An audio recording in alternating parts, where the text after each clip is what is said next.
conclusion des Assises nationales. Recording stopped. De vous souhaiter la bienvenue à cette conférence de presse où il s'agit essentiellement de porter à la connaissance de l'opinion à travers les journalistes présents l'état actuel et les perspectives du portage du pacte. Recording in progress. Permettez-moi, même si la vidéo à laquelle nous venons d'assister vous donne beaucoup d'éléments déjà, de faire quelques rappels qui permettent de situer le sens, la portée et les implications du pacte de bonne gouvernance. D'abord, le pacte a pour origine la lutte contre les atteintes graves aux libertés individuelles et collectives, ainsi que les dérives autoritaires qui ont marqué l'histoire récente du Sénégal sous le régime de Macky Sall. Mais nous nous sommes dit qu'au-delà de la résistance du moment, il est indispensable d'assurer la durabilité des conquêtes démocratiques dans notre pays en donnant corps au plus jamais ça dans notre pays. Et donc en promouvant un nouveau contrat social régulant un vivre ensemble basé sur 4 piliers: la démocratie participative, l'état de droit, la gouvernance responsable et la citoyenneté consciente et active. Pour élaborer un tel contrat, le collectif n'avait pas besoin de réinventer la roue. Il a fait appel aux conclusions des assises qui ont constitué la substance du pacte. Et du même coup, fondé solidement sa légitimité dans le large consensus national sur la demande sociale de transformation du pays. Demande qui a été validée par les différents secteurs et niveaux de la société sénégalaise, ainsi que par le leadership politique et syndical, à l'exception du parti au pouvoir de l'époque.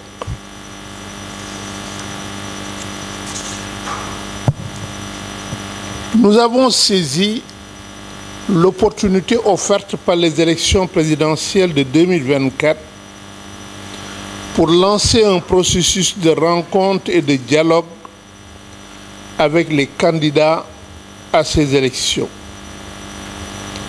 notamment sur les orientations et le contenu de la transformation à faire pour aboutir à un vivre ensemble acceptable pour tous. C'est ainsi que, je rectifie là le chiffre de René un peu parce qu'il est venu après, c'est ainsi que sur les 17 candidats finalement retenus, 13 ont signé le pacte. Et j'ai le plaisir de signaler que l'un d'entre eux, Thierno Alassane Tall, est ici présent, est ici présent dans cette salle et nous le remercions pour son soutien. Ensuite, ces 13 candidats, ont non seulement signé le pacte, mais ils ont pris l'engagement écrit, je dis bien écrit, et je cite ce qui est écrit, de traduire les principes, valeurs et objectifs du pacte en plan d'action à réaliser dans le courant de la première année de leur mandat en cas de victoire à la présidentielle de février 2024. Voilà l'engagement écrit pris par les candidats. Quels sont ces principes, valeurs et objectifs pour lesquels ils se sont engagés? Je les résume très rapidement. D'abord, construire une république laïque et démocratique, organisée en un État unique et décentralisé, où la pleine reconnaissance et le respect des diversités qui composent la nation constituent le ciment de l'unité nationale et le fondement de toute prise de décision publique. 2. Un État de droit qui assure la séparation et l'équilibre des pouvoirs, l'indépendance de la justice, l'effectivité de l'exercice des libertés individuelles et collectives et la primauté du droit, en se dotant notamment des dispositifs appropriés, dont une Cour constitutionnelle au pouvoir élargi et renforcé à la tête du système judiciaire, ainsi qu'un juge des libertés ayant la capacité d'ordonner des mesures diligentes et provisoires. Tout cela, je dois le préciser, implique aussi que l'exécutif doit impérativement sortir du Conseil supérieur de la magistrature. 3. Une démocratie participative où le peuple étant réellement source de pouvoir, la concertation et la participation sont érigées en principe constitutionnel. Démocratie participative qui place le citoyen au centre du système en lui donnant, au-delà du droit de vote, des espaces d'initiative et des instruments de contrôle de l'action publique comme des prérogatives nouvelles en matière de pétition, de loi et d'accès à la justice. Vous devez comprendre par là qu'il s'agit d'un renversement de paradigme et d'une véritable révolution copernicienne où le président n'est plus au centre, mais c'est le citoyen qui est maintenant au centre. Donc, c'est le renversement de l'hyperprésidentialisme. 4.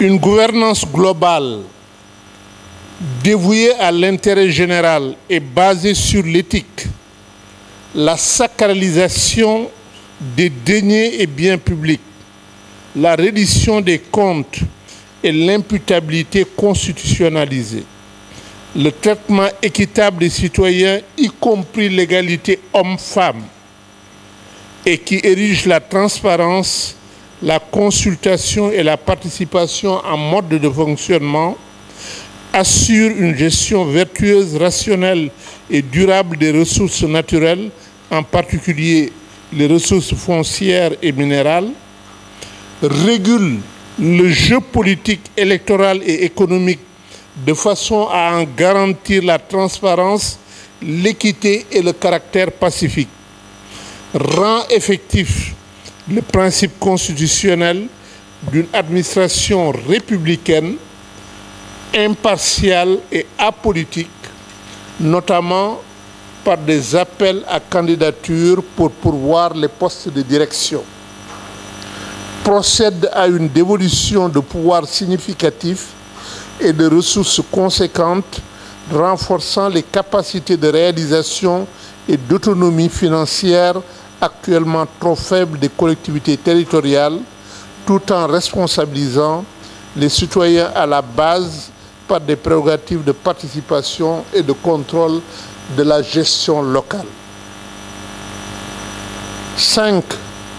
Réaménagement du dispositif du contrôle de l'État autour de la Cour des comptes, institution supérieure de contrôle des finances publiques en vue de le rendre structuré à toutes les étapes et coordonné entre toutes les instances. Et enfin, développement d'un continuum éducatif dans les langues nationales permettant la maîtrise par toutes et par tous du nouveau contrat social afin de promouvoir une citoyenneté consciente et active dans l'exercice aussi bien de ses droits et libertés que de ses devoirs et responsabilités. Voilà donc pour l'essentiel résumé les orientations de transformation institutionnelle et de gouvernance que les 13 candidats dont M. Bassirou Diomaye Diakhar Faye, qui a été élu président de la République, se sont engagés à mettre en œuvre. En ce qui le concerne, le collectif des mouvements citoyens a pris également dans le pacte un engagement écrit.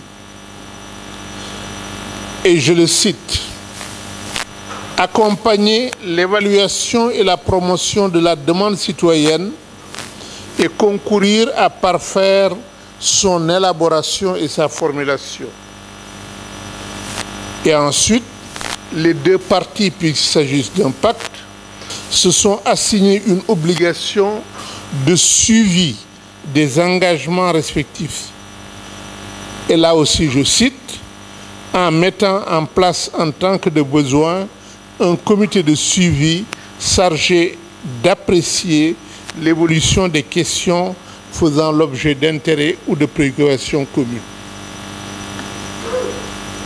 Où en est-on aujourd'hui par rapport à tous ces engagements? Pour se conformer à la redevabilité mutuelle, le collectif des mouvements citoyens a adressé dès le 25 mars 2024, donc avant même la proclamation officielle des résultats, une lettre de félicitations au nouveau président de la République, accompagnée d'une demande d'audience pour un entretien sur le pacte. N'ayant pas reçu de réponse, le collectif a écrit une seconde lettre au président de la République en date du 19 avril 2024, cette fois-ci, après donc son installation officielle, pour saluer les premières mesures prises par les nouvelles autorités allant dans le sens du pacte et pour réitérer sa demande d'audience. Aujourd'hui, après plus de 100 jours, nous restons en attente d'une réponse.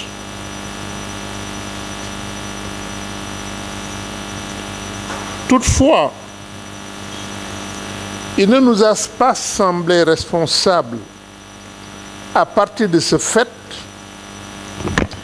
de précipiter un bilan de déception dans un contexte d'enjeu vital. Un contexte qui offre au peuple sénégalais une opportunité historique d'accomplir un saut qualitatif vers un vivre ensemble de démocratie, de progrès social et de prospérité partagée. L'espérance d'une véritable alternative a été si fortement exprimée le 24 mars par les Sénégalaises et les Sénégalais que notre rôle, j'allais dire notre devoir, est de soutenir cette demande, de l'accompagner afin qu'elle puisse aboutir. Par ailleurs,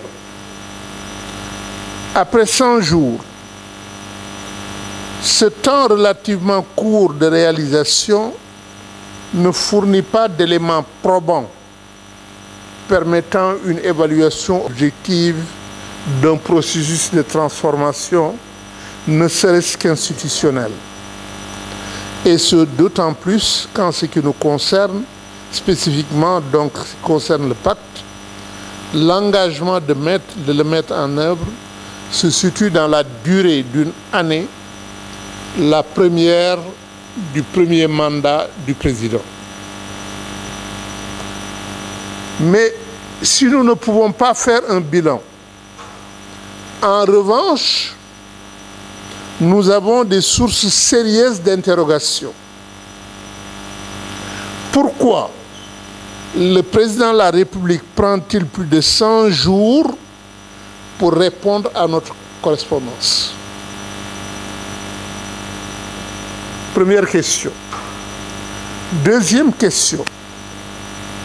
Pourquoi les mots pacte et assises nationales semblent bannis du discours des nouvelles autorités alors qu'ils foisonnaient dans leur message de la période préélectorale? Troisième question. Pourquoi les nouvelles autorités n'invitent pas le collectif à leurs initiatives de dialogue sur les sujets qui le concernent, à l'instar de celui qui l'a initié sur la réforme de la justice? Tout observateur objectif peut reconnaître la légitimité de telles interrogations. Nous n'en tirons pas pour autant de conclusions hâtives pour les raisons suivantes. L'enjeu du contexte d'aujourd'hui, tel que souligné ci-dessus, dépasse nos égos et nos émotions, car il s'agit du devenir du vivre ensemble au Sénégal. C'est aussi parce que nous n'osons pas croire que la démission du président de la République du poste de secrétaire général du PASTEF, son engagement à mettre fin à l'hyperprésidentialisme et à renforcer l'indépendance de la justice, sa décision d'initier les assises de la justice, ainsi que les actes posés par les nouvelles autorités pour une gouvernance éthique et sensible à la situation des plus démunis, nous ne pouvons pas penser que tout cela relève simplement d'éléments de communication et ne sont pas les signes d'une volonté de transformation dont nous ne doutons pas.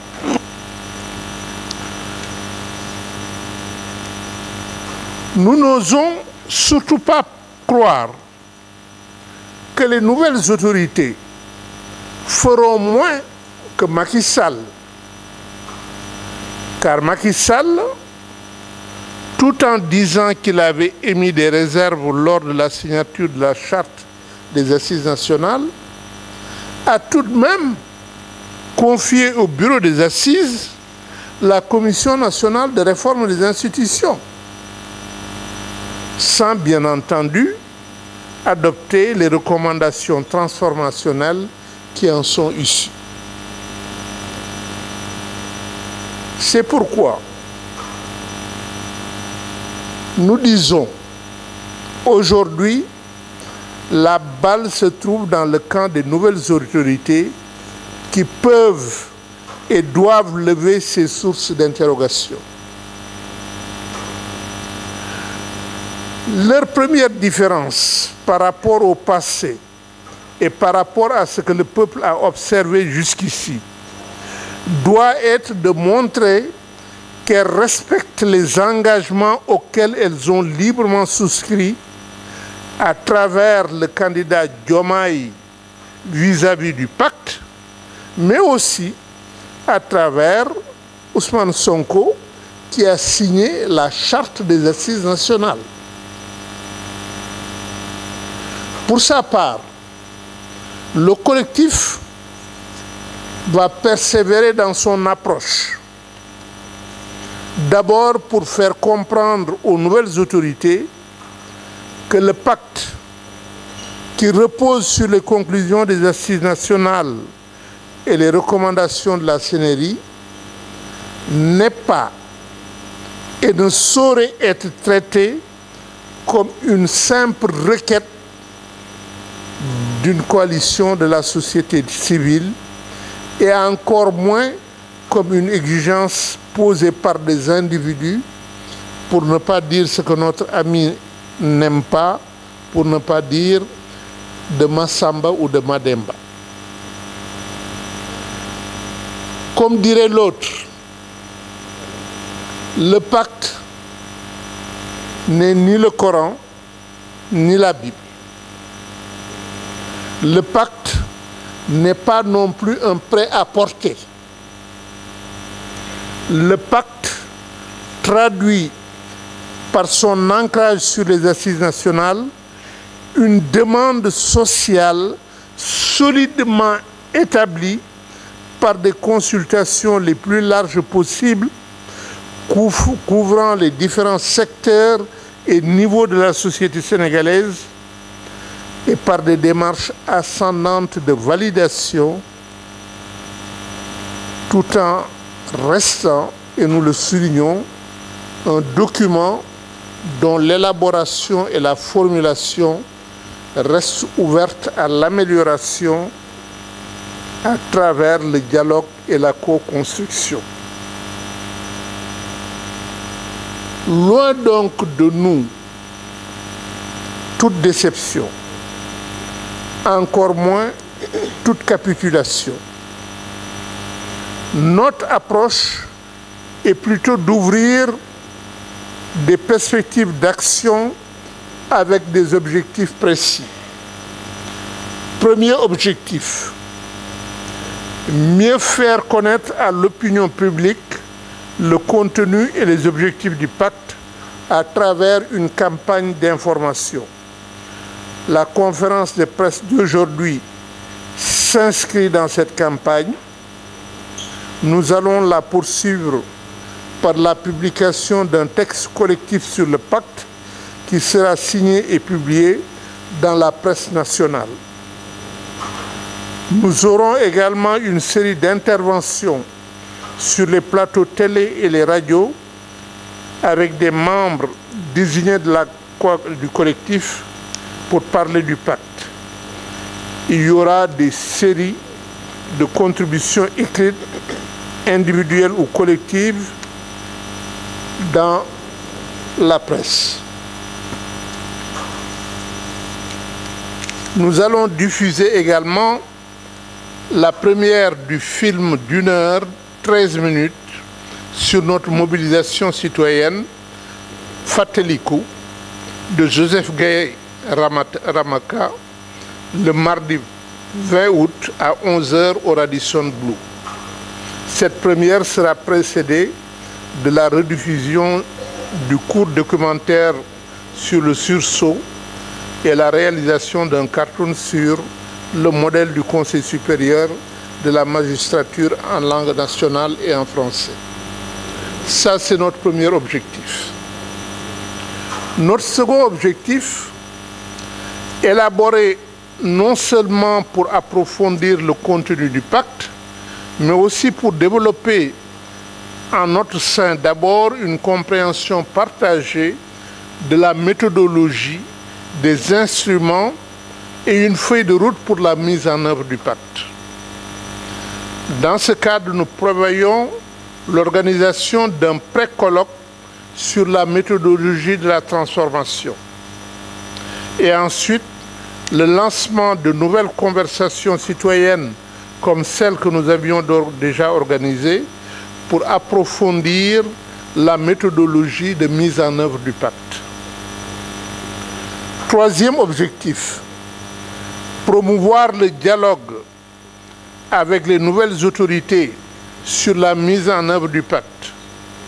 Nous allons prendre de nouvelles initiatives de demande de rencontres et d'échanges et nous allons surtout proposer aux nouvelles autorités de co-organiser un colloque sur la transformation. Quatrième objectif, poursuivre le travail entamé sur la stratégie et les instruments de suivi et évaluation de la mise en œuvre du pacte. Dans ce cadre, il y a deux actions qui sont prévues. La finalisation du cadre de mesure des avancées de la mise en œuvre du pacte. Nous sommes en train de travailler sur les critères, les indicateurs et les moyens de vérification qui vont permettre de mettre en place ce cadre de mesure. C'est assez avancé. Et deuxièmement, nous allons organiser un séminaire de réflexion pour voir quelles seront les conditions pour mettre en œuvre l'Observatoire de la transformation et de suivi des politiques publiques dont on a parlé tout à l'heure dans l'audio. En fin de compte, voici notre message, il est clair. Quels que soient les obstacles rencontrés, nous allons continuer avec détermination à avancer car nous luttons pour un nouveau vivre ensemble que le peuple sénégalais demande et pour lequel il s'est fortement exprimé le 24 mars. Nous vous remercions de votre patiente écoute et nous sommes disposés à répondre à vos questions. Et je signale à ce propos que nous avons autour de nous nos collègues des autres mouvements citoyens qui seront prêts à répondre à vos questions. Je vous remercie. Merci beaucoup. Merci beaucoup, Monsieur le Président Mamadou Ndoye, pour la clarté de ce message. Et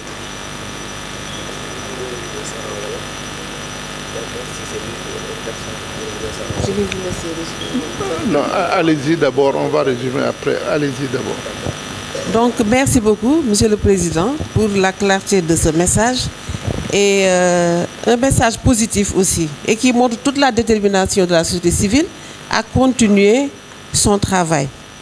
Je m'en vais taquiner un peu le professeur Badoufal qui est là avec nous, Aline Badoufal de Bordeaux. C'est le droit administratif qui est convoqué, professeur. Il nous reste quelques petits jours pour qu'on soit dans les 4 mois. Et on sait qu'en droit administratif, au bout de 4 mois, cela vaut quoi? Décision implicite de rejet. Et nous n'osons pas croire que les nouvelles autorités ont rejeté la demande de la société civile. Donc nous espérons qu'il va y avoir une suite à cette demande. Donc, Monsieur le Président, vous avez pu, je m'en vais résumer un peu le message que vous avez donné, surtout rappeler, et c'était important de le faire, la demande citoyenne qui avait abouti à ce pacte. Tout le monde sait l'ampleur et l'ancrage des assises nationales, dont le volet institutionnel a été repris par la Commission nationale de la réforme des institutions. Et les candidats, notamment le président actuel, monsieur le président Bassirou Diomaye Diakhar Faye, avait signé le pacte qui, je cite, stipulait clairement, noir sur blanc, les candidates et candidats désignés ci-dessus s'engagent à traduire les principes, valeurs et objectifs du pacte en plan d'action à réaliser dans le courant de la première année de leur mandat en cas de victoire électorale à la présidentielle de février 2024. Donc, plus que c'était, la demande sociale était tellement forte que cela a été traduit par les résultats des élections.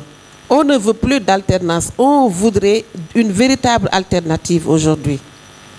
Et pour que cette alternative soit installée, il faut de la participation de tout le monde, et notamment de cette société civile si engagée, qui travaille effectivement pour l'état de droit et pour accompagner les autorités à réaliser la transformation. Donc nous avons espoir que les nouvelles autorités vont prendre cette opportunité qui leur est forte en fait. C'est une opportunité d'avoir une société civile comme celle-là pour travailler à ses côtés. Une société civile fortement engagée et avec une démarche scientifique sur la base des assises qui ont un ancrage institutionnel, politique, social, économique que personne ne peut renier. Donc, nous avons espoir que les nouvelles autorités vont écouter et aller à l'encontre de ces mains tendues de la société civile. Merci beaucoup, professeur. Je m'en vais vous donner au professeur Ndoye l'occasion de résumer un peu le message en wolof. bon dañ ma journaliste yi dañ ma wax ni naa tënki li ñu wax ci français ci wolof du yomb nag wante dinaa ko jéem li ci jiitu ci waxtaan wi mooy dañu woote woon tey ni dañu am benn pacte boo xam ni dañ ko lancé woon ñu ne nag pacte boobu war nañ waxtaan tey ak presse bi pour que sénégalais yépp dégg fan la toll tey pacte boobu fan la toll pacte bi nag bala ñoo dugg ci fi mu toll war nañ fàttaliku lan la ëmb li mu ëmb buñ ko bëggee tënk mooy réew mu nekk ña fa dëkk nañuy dëkkee ak nañuy doxale ñi leen di jiite naka la ñuy doxale loolu yépp dafa war a dox ci yoon boo xam ni nit ñi dañ ci ànd déggoo ci li ñu seetlu nag sunu réew c'est que bu ñu jëlee njiit tabb ko day def li ko neex wante day fàtte lan mooy yoon ak lan moo tax ñu teg ko fa loolu nag dañ ko gis ci diir bi passé bi fi Macky Sall nekkee ndax li nga xam ni askan wi moo ko moom presque yépp Macky Sall daf ko nangu woon askan wi am na ci constitution sañ-sañu manifester Macky Sall nangu na ko am na sañ-sañu wax lu mu xalaat ci ni ñuy doxale réew mi Macky Sall ku wax li ngay xalaat ci ni ñuy doxale réew mi sa méngoowul ak li mu bëgg mën na laa jàpp tëj loolu yépp gis nañ fi mu egg ba rey ci ay ndaw yu bari tëj ci ay ndaw yu bari loolu nag moom lañu jóg ni lii duñ ko nangu wante yemuñu ci duñ ko nangu ca booba mu fafee dañu bëggatuñu mu am sunu réew bëggatuñu mu am sunu réew sa bu fekkee ni bëggatuñu mu am suñu réew fokk ñu seet ni ñuy doxale sunu réew ak ni ñuy dundi sunu réew ak li nga xam ni sart boo xam ni ñépp dañ koy topp ñu seetaat ko ba li xewoon bañ mën a xewati loolu nag dañu bu bëggee am dañ koy sanc ci démocratie participative ma démocratie boo xam ni du rek citoyen bi day dem voter rek après ki mu votel def lu ko neex démocratie participative dafa laaj politique yi nga xam ni njiit yi dañ koy jël citoyen bi di ci participer ci niñ koy defare di participer niñ koy sañce di participer niñ koy seete ndax baax na am baaxul loolu yépp citoyen bi daf ci war a participer looloo tax ñu jiital loolu ndax loolu mooy ëlbati li fi nekk maanaam benn nit ñu jiital ko lu ko neex mu def ci réew loolu dañ ko bëgg a ëlbati ba nga xam ni citoyen yi seen baat dañ koy dégg ci doxalinu réew bi ñaareel bi mooy réew bu doxalee sartam ni li mooy yoon woowu dafa tegu ñépp la tegu muy citoyen bi la tegu mais njiitu réew mi itam daf leen tegu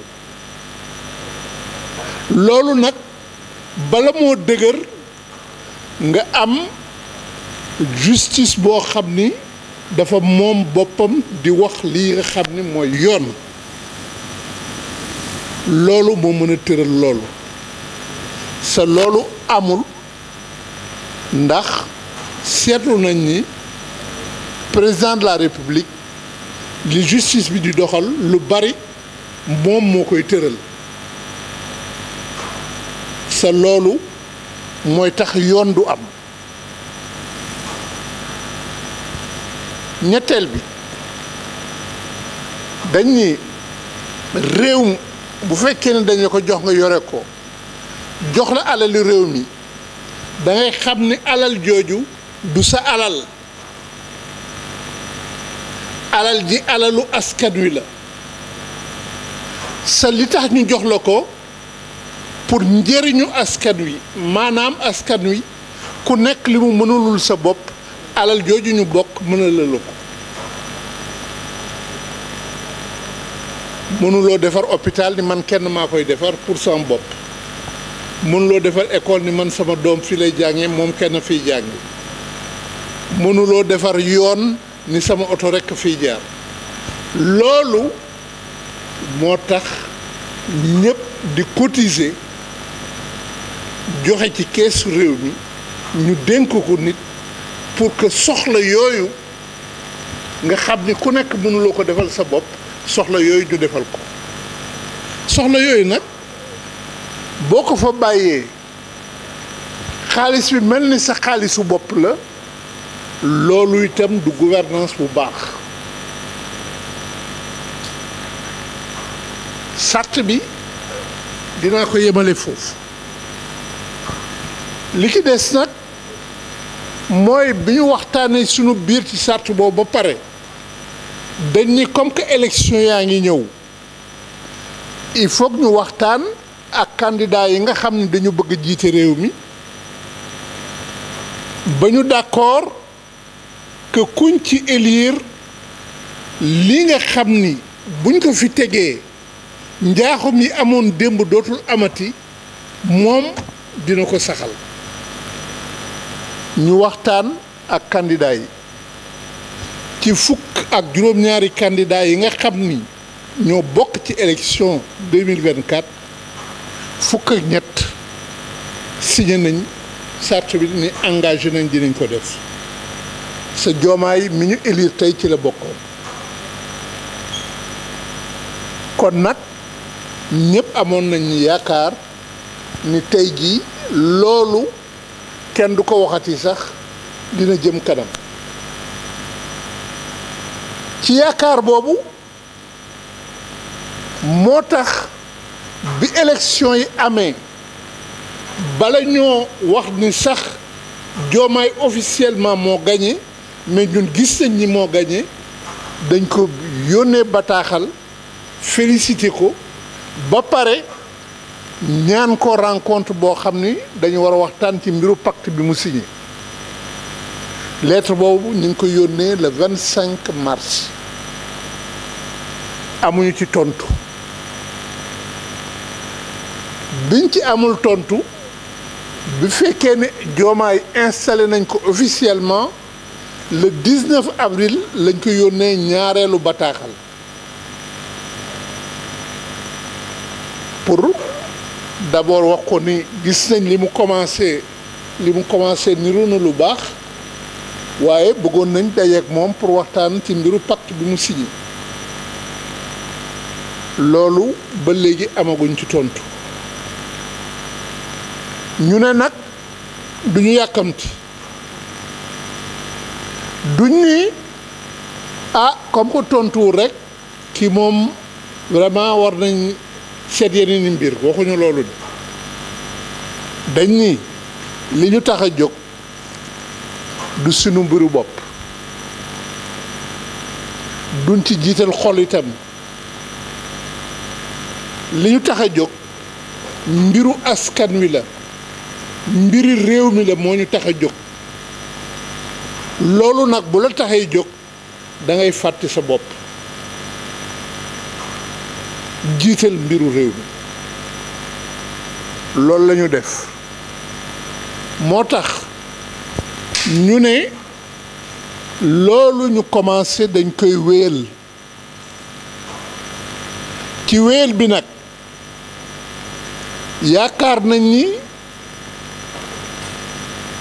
ñi nga xam ni mu ñoom lañ élire sa dëgg-dëgg li ñu leen di woo pour ñu waxtaan parce que waxuñu leen ñëw leen rek defar lii nga xam ni lii parce que lii xam nañ ni sa wax nañ ko ba mu leer ni xëy na Sénégal yëpp d'accord nañ ci assise nationale ba mu des nguur gi fi nekkoon xëy na loolu correspondre na ak li nga xam ni moom la ñu voté le 24 mars waande pacte biñ ci jëlee dañ ni dañ ko war a waxtaane bu fekkee ni war nañ ko gën a rafetal ñu gën koo rafetal waande bañ cee waxtaan bañ cee wax moom moo ñu jaaxal fi mu nekk lu tax ñi ñu tabb tey ci réew mi bëgguñu cee waxtaan loolu moo ñu jaaxal ndax ñun waxtaan nañ wax pour le moment waxuñu leneen loolu nag dañ ko bëgg a wéel moo tax ñu ne li ñuy jiital mooy askan wi bëgg nañ diir bi di ñëw sunu liggéey bi ñu jëmale ko ci askan wi wax askan wi lan mooy pacte bi lan la ëmb ak fu mu jëmale Sénégal waxtaan bi ba ñépp jàpp ko ñaareel bi xam pacte bi doyul ndax xam dara ak xam niñ koy sañce du benn pacte bi bu fekkee ni bëgg nañ ñu mettre ko en œuvre il faut que ñu wax façon bi nga xam ni moom lañ koy mettre en œuvre yoon wi ñuy jaar ban yoon la outils yi ñu war a utiliser yan outils la loolu yëpp il faut que ñu leeral ko ba am li ñu tuddee feuille de route boo xam ni moo ñuy guider ba nga xam ni buñ koy defar dañ defar bu baax a baax ci loolu la ñu nekk maa ngi yemale fii pour mu bañ a gudd wasalaam jërëjëf.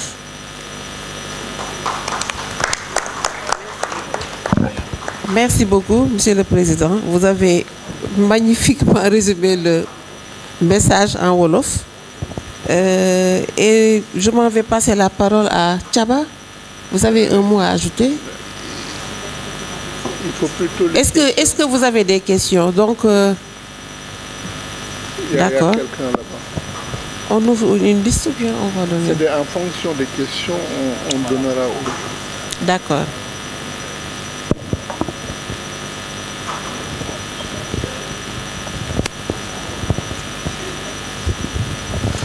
Bonjour. Bonjour, c'est Malick Gueye du journal Le Quotidien. Je vous remercie pour l'invitation. J'ai juste deux questions concernant, la déclaration de politique générale. Dans vos propos liminaires, je n'ai pas entendu évoquer la DPG. Et selon vous, est-ce que le fait que le Premier ministre mette en avant la supposée falsification du règlement intérieur de l'Assemblée nationale pour ne pas appliquer une disposition de la Constitution entre en droite ligne de ce que vous voulez, ou bien c'est un problème politique? Deuxième chose, sur la sortie du président de la République du Conseil supérieur de la magistrature, il a été clair au début que son objectif c'était de sortir. Maintenant c'est ni oui ni non, alors qu'il avait signé carrément pour une sortie. En tant que société civile, quelle réponse donnez-vous à au président de la République, auteur de ce oui, ni oui, ni non. À la question. Est-ce qu'il y a quelqu'un qui souhaite répondre?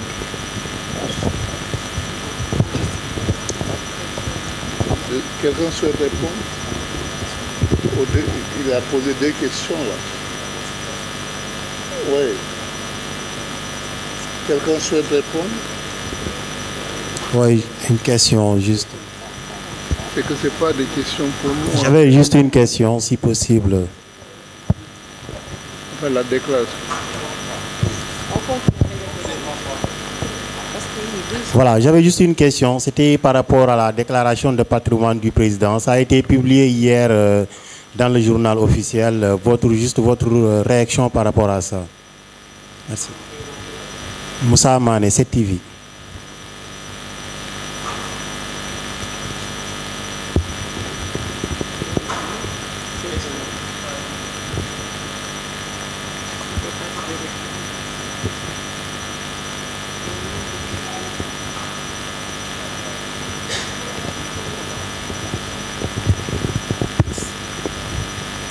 Alors, bonjour, mon nom est Fred Atayodi, je suis journaliste pour Séné Plus et Africa Globe TV. Alors, le pacte national de bonne gouvernance démocratique, de ce que j'ai compris, c'est un outil de gouvernance qui devrait approfondir la démocratie au Sénégal, améliorer la gouvernance et mettre le citoyen au cœur de l'action démocratique. Alors, de toute évidence, ce document, ce travail-là est avantageux pour le pays, pour le Sénégal.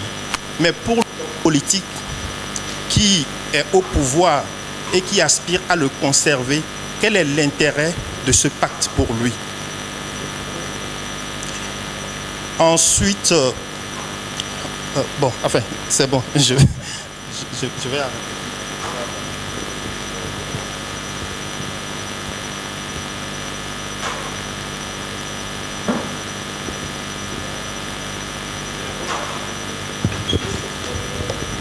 Oui.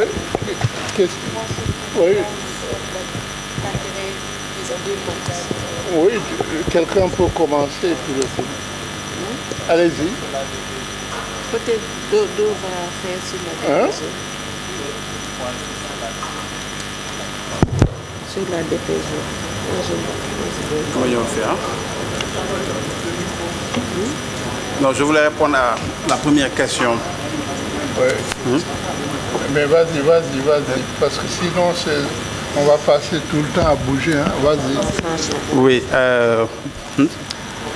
mais merci. Je voulais juste réagir par rapport à le premier journaliste du quotidien, Malik Faye, concernant aussi bien la DPG que sur le Conseil supérieur de la magistrature.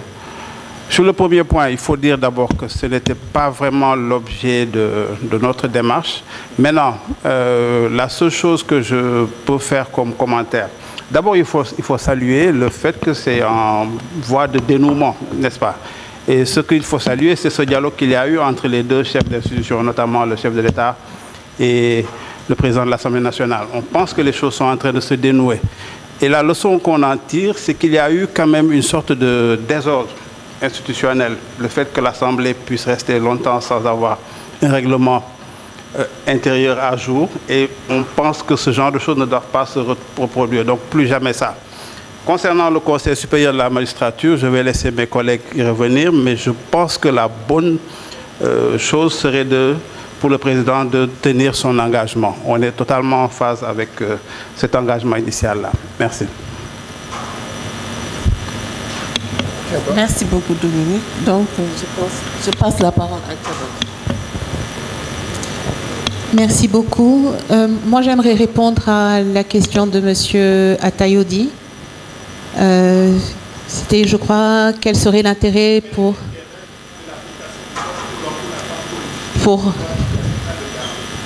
C'est ça. Donc, moi, je mettrai votre question dans le contexte actuel, qui est celui d'une expression très forte, d'une demande citoyenne pour un changement. Je pense que le fait qu'un candidat de l'opposition soit passé au premier tour avec plus de 54% du scrutin montre, pour moi c'est un référendum, et c'est un référendum contre un système qui existait là. Je pense que c'est tout l'intérêt pour un homme politique qui aspire à maintenir son pouvoir d'entendre cette demande-là et d'y répondre. Et justement de profiter de ce momentum pour appliquer les principes qui sont demandés par le peuple sénégalais. Je pense qu'en faisant ça, on s'inscrit dans une rupture qui est la demande sociale, la demande citoyenne, et on donne à ce pays la possibilité de s'inscrire parmi les grandes démocraties mondiales, parce que c'est ce qui permettrait de mettre en place la démocratie participative dont vient de parler le président Ndoye. Donc oui, je pense que ce serait tout l'intérêt des politiques d'entendre la demande citoyenne et de la traiter en priorité par rapport à tout autre agenda qu'il pourrait avoir.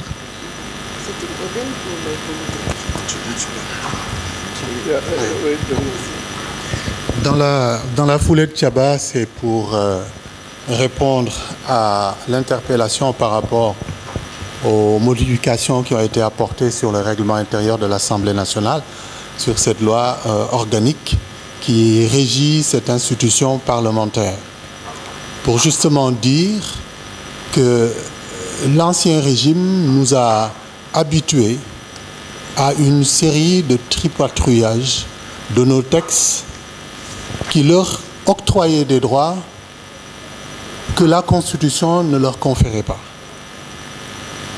Nous l'avons vécu au-delà du règlement intérieur parce que, souvenez-vous, Mamadou Lamine Diallo, qui est un des honorables députés à l'Assemblée nationale, avait interpellé par rapport à cette question-là. Il n'y avait pas encore cette nouvelle présidence de la République et ce nouveau Premier ministre qui devait donc passer pour sa déclaration de politique générale. À l'époque, il lui a été opposé un niet catégorique par rapport à une réflexion quelconque pour revenir sur le règlement intérieur. Donc c'est un coup de force auquel le pouvoir ancien nous avait habitués. Cela s'est poursuivi pendant le processus électoral. Il a fallu la mobilisation de cette société civile-là et des Sénégalais de bonne volonté, qu'ils soient de l'intérieur ou de l'extérieur du pays, pour justement s'opposer à une série de forfaitures, comme par exemple la modification du code électoral qui ne prévoit pas du tout une liste auprès de la Direction générale des élections pour dire si M. Mbodj ou M. Benjeloul ou M. Ndoye ou Mme Paye peut déposer une liste, ou pardon, un dossier de candidature. On leur demandait de recevoir, mais nous avons vu que la Direction générale des élections s'était opposée à délivrer un dossier à un candidat. C'était là encore une entorse à l'application de nos textes. On ne s'en était pas arrêté là. La direction de la Caisse des dépôts et consignations, à laquelle on avait confié juste la mission de recevoir les cautions des candidats, s'opposait à la délivrance d'une attestation pour un candidat. Donc l'ancien régime nous a habitués à une série de tripatouillages de nos textes qui nous ont conduits à ces types de violences qu'on a vécues. C'est pourquoi je pense que malgré pour le moment les hésitations du nouveau régime qui n'a pas encore répondu aux sollicitations de la société civile, il est important que la société civile reste mobilisée et que les citoyens qui croient en leurs droits et qui doivent l'exercer au quotidien. Parce que comme le rappelait lors de nos séances Mme Bendiaï que j'ai aperçu tout à l'heure ici, ce sont des politiques que l'on élit. C'est eux qui exercent le pouvoir. Nous leur avons confié le pouvoir pour un temps. Mais est-ce que pour autant, on devrait, une fois que nous les avons élus, les laisser faire ce qu'ils souhaiteraient faire, à leur guise. Bien évidemment, non. Nous devons garder notre pouvoir d'alerte en tant que citoyens et pouvoir exercer ce devoir sur eux pour les rappeler à l'ordre. Par rapport à la déclaration de politique générale de M. le Premier ministre, il est bien évident que c'était un rapport de force qu'il entamait avec le pouvoir sortant qui encore reste majoritaire au niveau de l'Assemblée nationale. Une assemblée où il sentait que naturellement il est attendu pour du chahut, mais pas pour du travail. C'est pourquoi il leur lance le défi en leur disant « Je ne viens pas répondre à une assemblée qui a un règlement falsifié pour justement participer à un jeu qui n'éclaire pas l'opinion. » Et il pose le principe de faire sa déclaration de politique générale devant l'opinion publique. Parce qu'il pense que la population est légitime, ou encore est plus légitime, pour entendre la déclaration de politique générale. C'est son opinion, c'est une position. Je pense que cela va se terminer. Pour boucler, je pense que le nouveau régime n'a pas droit et ne peut pas se soustraire aux règles de ce pays. Et c'est d'ailleurs la preuve que vient de nous administrer Monsieur le Président de la République, Bassirou Diomaye Diakhar Faye, qui a fait sa déclaration de politique générale. J'ai juste envie d'attirer votre attention sur deux choses. Son prédécesseur, sa déclaration de politique générale, au moment, de patrimoine, au moment où il prenait le pouvoir, il avait déclaré 80 véhicules. 80. Celui-là, en arrivant, il en déclare une, avec une valeur de 19 millions. Il déclare une maison, un terrain. Donc c'est pour vous dire qu'aujourd'hui, nous sommes dans une phase où la population doit être en alerte et la société civile en avant. C'est pourquoi je vous encourage, vous de la presse, à continuer votre mission d'alerte et d'investigation pour justement vérifier et informer les autorités en place. C'est par exemple la requête de la société civile, vous devez la relayer pour que les autorités en place sachent que les échanges entre elles et la société civile sont attendus et appelés de tous nos voeux. Je vous remercie. Merci beaucoup.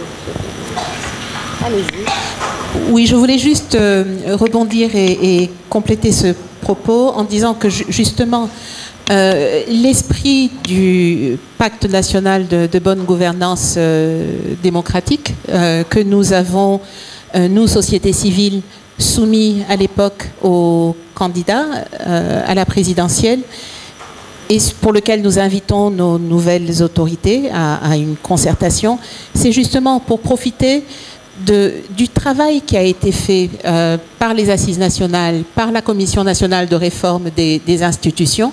C'est un travail de longue haleine qui a été inclusif, qui a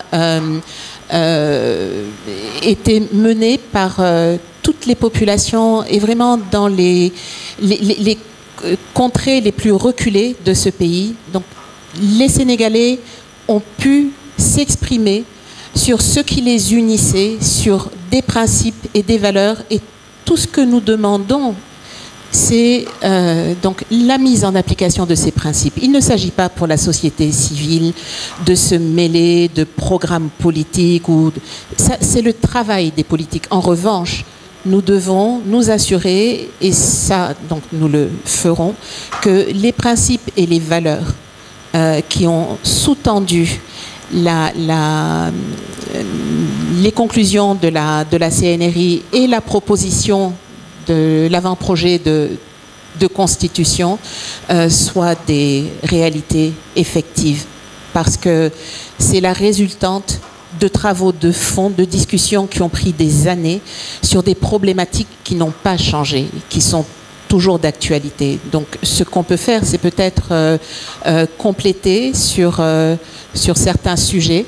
Je pense à la condition de la femme, je pense à certains droits tels que les droits numériques dans un environnement global où l'information peut être très manipulée avec des conséquences potentiellement négatives pour la société.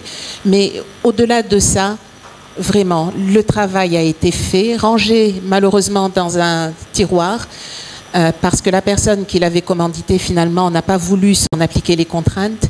Mais la main tendue de la société civile est vraiment pour que, ensemble, nous puissions, de manière inclusive, et donc dans les langues nationales et avec l'ensemble des forces vives de ce pays, nous entendre sur les principes, les valeurs. Maintenant, tous les chemins mènent à Rome. Hein. Par quels moyens, par quelle politique nos dirigeants arriveront à concrétiser ces réalités, c'est leur travail. Mais nous devons pouvoir avoir de la visibilité, atteindre un certain niveau de prévisibilité pour que, ensemble, nous puissions atteindre nos objectifs nationaux. Merci. Merci beaucoup, Tchaba. Et tout a été si bien dit que je n'ai pas grand-chose à ajouter, juste pour dire que le pacte est une aubaine pour les autorités. Quand on gouverne, on a besoin de savoir qui sont ceux que vous gouvernez, les administrés. Parce que l'État, c'est les gouvernants et les gouvernés. Si vous ne connaissez pas les gouvernés, si vous ne connaissez pas les aspirations des gouvernés, si vous ne mettez pas en œuvre les valeurs, les principes de ces gouvernés, il y a un problème. Il y a une scission qu'on a toujours connue à travers nos alternances. C'est pourquoi, aujourd'hui, les autorités ont tout intérêt à saisir ce pacte et à le mettre en œuvre. Même les autorités locales, hein, ce ne sont pas tout simplement les autorités de l'État au niveau central, mais même les autorités au niveau local gagneraient à s'approprier les principes, valeurs et objectifs de ce pacte qui va le conduire vers une entente, une synergie d'action entre les autorités et les gouvernés. Et ça, c'est important. Si vous faites quelque chose pour moi, et tout ce que vous faites pour moi sans moi est contre moi. Donc on ne peut plus continuer à avoir une classe politique en haut et tout le reste en bas et attendre 5 ans. Non, non, non, non, non. On ne peut plus avoir cette scission entre ceux que nous élisons et nous-mêmes. Les politiques, c'est vrai, sont portés au pouvoir, mais pour un objectif. C'est pour rendre ce pays vivable. C'est pour développer ce pays. C'est pour que nous, chaque citoyen se sente à l'aise dans ce Sénégal. Sinon, la politique n'a pas de sens. N'est-ce pas? Est-ce que quelqu'un a... Dominique? J'aimerais réagir un peu à la question de Alfred. C'est Alfred, hein? C'est Fred, oui. Alors, pour moi, l'intérêt pour un homme politique, c'est de faire preuve d'intelligence, justement, en cherchant à entrer dans l'histoire par la grande porte. À mon avis, aujourd'hui, tout le monde doit être conscient qu'aucun pouvoir n'est éternel. Aucune popularité n'est éternelle. Donc, le leader qui aura l'intelligence de comprendre cela va juste remplir sa mission historique et entrer dans l'histoire. Justement, nous rêvons de ce chef d'État, de ce leader qui va nous faire entrer dans une ère de démocratie moderne, avec des institutions qui ne souffrent pas de cette crise de légitimité sociale et culturelle dont nous souffrons, cette démocratie politique, voire électorale, qui est juste capturée par une élite. Donc, nous voulons aller plus loin, et ces leaders qui auront compris cela, l'intérêt qu'ils auront justement, c'est de montrer, de faire preuve d'intelligence et d'entrer dans l'histoire par la grande porte. Merci. Merci beaucoup. Merci Dominique. En Wolof. Il y a des questions. Il y a des questions. Il faut retourner à la presse là. Il y a des questions là-bas. Oui, madame, où est le micro? Enfin, c'est pas la peine de te... Je fais exprès d'avoir ma carte de presse pour te montrer que je suis journaliste. Voilà. Donc je pose ma question comme journaliste. Voilà. D'accord, grand madame. Monsieur Ndoye, vous avez dit dans votre introduction que certes, le pacte n'est ni la Bible ni le Coran, mais vous avez ajouté que c'est une demande citoyenne qui peut être améliorée. Est-ce que le mouvement citoyen a réfléchi sur les intangibles du pacte? Est-ce qu'il y a des des réformes sur lesquelles le mouvement citoyen n'acceptera pas de retour, ou est-ce que vous êtes prêt à finalement revoir à 100% le pacte si nécessaire? Quels sont les intangibles du mouvement citoyen par rapport aux propositions qui sont dans le pacte? Merci. Je peux répondre. Je ne sais pas, est-ce que j'ai bien compris votre question, Grand Mademba? En fait, la balle est dans le camp des nouvelles autorités. Nous attendons leurs propositions, n'est-ce pas? Et après avoir écouté leurs propositions, voir quels sont les piliers sur lesquels nous serons intangibles, intransigeants, et quels sont les points sur lesquels il est possible de négocier. Parce que Tchaba l'a dit tout à l'heure, la mise en œuvre par des actions politiques revient aux autorités. Nous n'avons que cette force de proposition. N'est-ce pas? Donc c'est comme ça que je comprends votre question. Je vais donner la parole aux autres pour voir s'il y a d'autres éléments de réponse. Bonjour. Tu veux ajouter quelque chose? Oui, une question.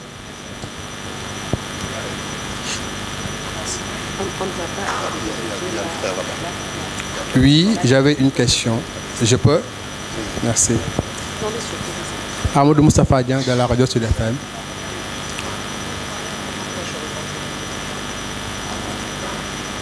Alors, Amadou Moustapha Dieng de la radio Sud FM.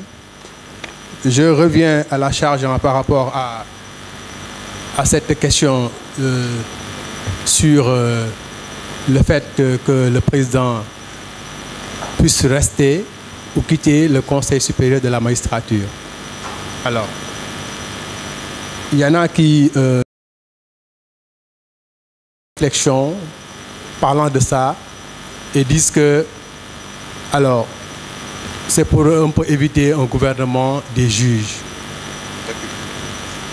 Ce sont des avis qui sont émis par rapport donc à ces positionnements-là. Je voudrais savoir au niveau du pacte, M. Ndoye l'a réaffirmé, que vous êtes pour que le président puisse quitter ce Conseil supérieur de la magistrature, mais quelles sont vos réflexions, comme vous appelez à un débat, un dialogue, quelles sont vos réflexions par rapport à ces, disons, garde-fous qui sont émis du moins, ces réflexions qui sont, disons, partagées par rapport à ces craintes-là sur le fait que le président quitte définitivement ce Conseil supérieur de la magistrature. Merci de répondre, s'il vous plaît, en wolof et en français. Merci.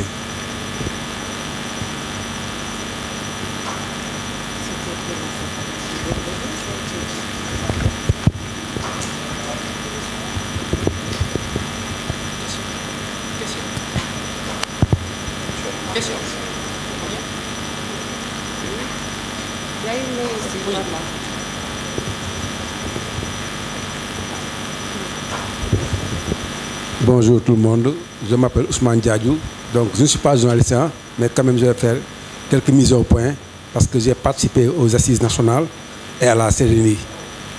Donc comme on l'a dit, le pacte a été signé par 19 candidats. 13 sur 12. Il y a eu un engagement écrit.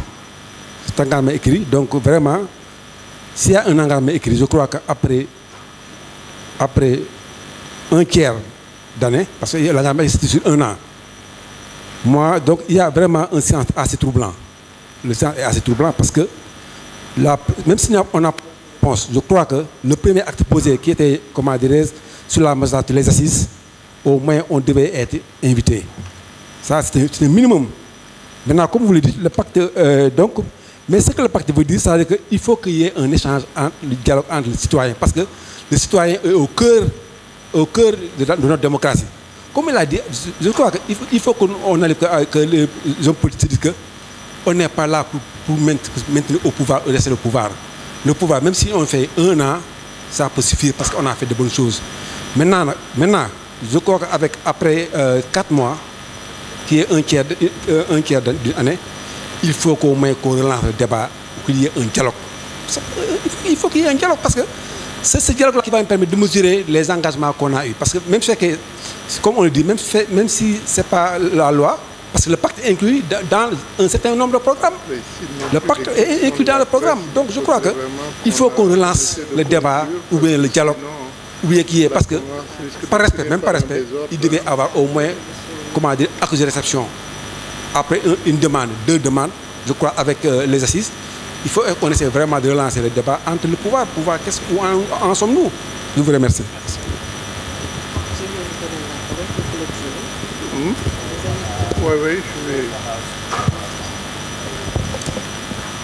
Merci beaucoup, monsieur, pour votre contribution en tant que membre des Assises nationales.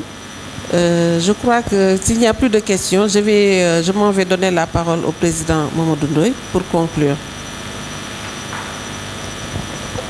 Bon, je voudrais encore remercier une nouvelle fois la presse, mais je voudrais, avant qu'on se retire, puisque nous avons parlé avec plusieurs voix, que les journalistes partent d'ici avec des messages très clairs.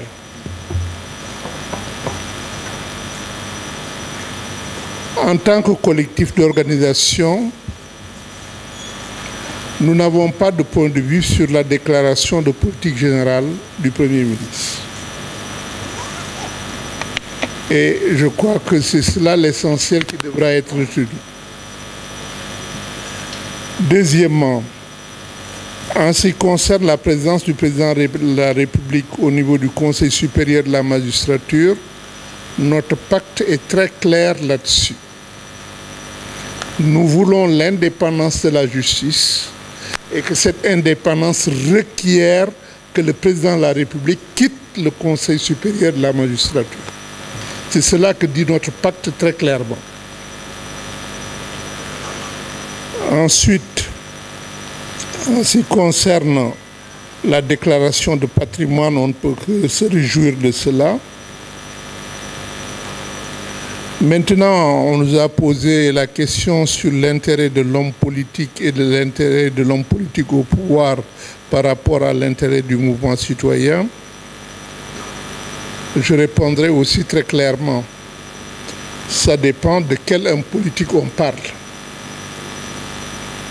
Si l'homme politique est actuellement intéressé essentiellement à la prédation des ressources publiques, il n'a aucun intérêt à ce que nous prenons là soit produit dans ce pays-là. Aucun intérêt. Par contre, si cet homme politique est décidé à lutter contre la corruption, contre les détournements, etc., il a tout intérêt à tout ce que nous proposons là soit ici. Donc ça dépend de quel homme politique on parle. Voilà la réponse que nous donnons aux hommes politiques. Ensuite, en ce qui concerne ce qui est intangible, ce qui est intangible dans le pacte est très clair. Ce sont les principes et les valeurs qui fondent même la nouvelle orientation. Les principes et les valeurs. Ce qui est dû à discuter, c'est les modalités de mise en œuvre. Mais les principes et les valeurs sont intangibles. L'indépendance de la justice, c'est intangible. L'état de droit, c'est intangible. La démocratie participative qui donne aux citoyens des droits, c'est intangible. Il y a des principes qui sont très clairs. Leurs modalités de mise en œuvre, on peut en discuter. Mais les principes et les valeurs sont intangibles. Voilà, merci. Merci beaucoup. Donc, merci à tout le monde pour être venu assister à cette conférence de presse et merci à la presse aussi. Merci.